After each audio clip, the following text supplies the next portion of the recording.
একটা হচ্ছে ইডিএল যেই ইয়েগুলি হয়েছে এই কয়দিনে, তো আমাদের এখানে ব্রিকলেনে অবশ্যই we survive on European customers, ইংলিশরাও আসে।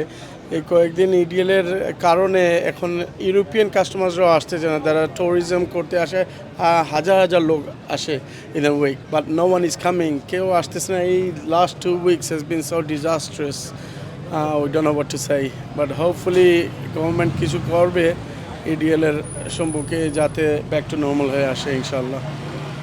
রিসেন্টলি আমরা একটা হ্যাপেন্ড হয়েছে, আপনারা জানেন এডিএলের একটা রেড সংকট আছিল। এটার কারণে আসলে আমরা সব সময় ভালো গেছিলাম। এটার পাওয়ার পরে আমরা বাঙালি যারা আছেন, যারা এই ব্রিকলেন আইতা, তারা দেখা গেছে যে লাস্ট উইক থেকে এ পর্যন্ত তারা আওয়াটা খুব একটা বেশি নাই, তারা অনেকে বয় পাইছেন হয়তো। আর আসলে এটা একটা বয়ের ব্যাপার, আমরা সবসময় যেটা আর আসলে অনেক নিউজের মাধ্যমে দেখছেন যে অনেক ভাই বোন যারা অ্যাটাক হয়েছেন। তা আশা করি এই রিসেন্টলি এই জিনিসটারে আপনারা ব্রিকলেন আমরা এই ধরনের কিছু ফেস করছি না, আমরা তার কাছে রিকোয়েস্ট করবো, আমরা তার বাইরে নকল আসি ব্রিকলেন ইনশাল্লাহ এই ধরনের কোনো কিছু হইতো নাই।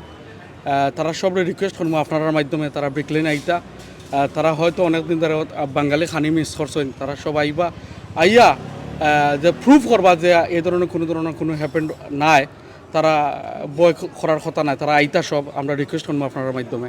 আলহামদুলিল্লাহ, আমরা ব্রিকলেনও আসলে অবস্থা তো খারাপ নাই, ইডিএলে তো যা কিছু করছে সবাই একটু ভয় বা ভয়ঙ্কর পাইছে। আমরা আর এইদিকে ওরা আসতে পারছে না, কোনদিন তারা সাহস হয়েছে না বাইরে আইতো, আর আইতেও নয় তারা। আমরা অবস্থা খারাপ আছে, বাট মানছে যে একটা বাড়া থেকে হইরা একটু তারা চিন্তাত আসইন বা ব্রিকলেন তাবা আইলে কোনো এটা কোনো জৈবনি আপনারা নিঃসন্দেহ নিশ্চিন্তা থাকুকা।